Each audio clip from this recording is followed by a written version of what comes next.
Tidak dinafikan, sememangnya sering diperkatakan bahawa mahasiswa merupakan generasi yang akan mewarisi kepimpinan negara pada masa akan datang.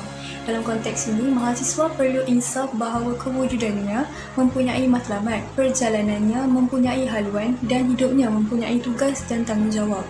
Secara tidak langsung, ia turut memberi refleksi tentang penghayatan patriotisme berteraskan Perlembagaan Persekutuan. Perlembagaan Persekutuan Malaysia ialah undang-undang utama di Malaysia yang mengandungi 183 perkara dan dibahagikan kepada 15 bahagian dan 13 jadual. Ia merupakan satu dokumen undang-undang bertulis dan telah dirangka berdasarkan nasihat daripada Suruhanjaya RED yang telah melakukan kajian dalam tahun 1956. Perlembagaan ini berkuat kuasa sejurus selepas kemerdekaan pada 31 Ogos 1957.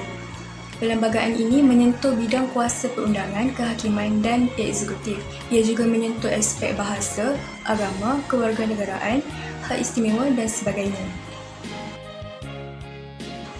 Tujuan Perlembagaan Persekutuan ini adalah sebagai sumber undang-undang tertinggi sesebuah negara dan setiap individu perlu mematuhi keluhurannya.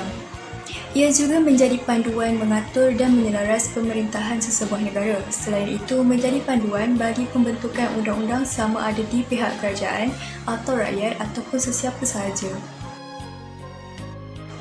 Kepentingan Perlembagaan Persekutuan ialah dapat menjamin kestabilan politik dan sistem pentadbiran yang cekap dan berkesan. Selain itu, dapat menjamin keselamatan dan kesejahteraan rakyat. Perlembagaan melindungi kepentingan semua kaum. Perlembagaan ini juga menjamin keadilan sosial antara kaum. Sebagai seorang mahasiswa, saya menyedari bahawa proses penggubalan perlembagaan begitu susah dan memerlukan kerjasama antara pelbagai kaum.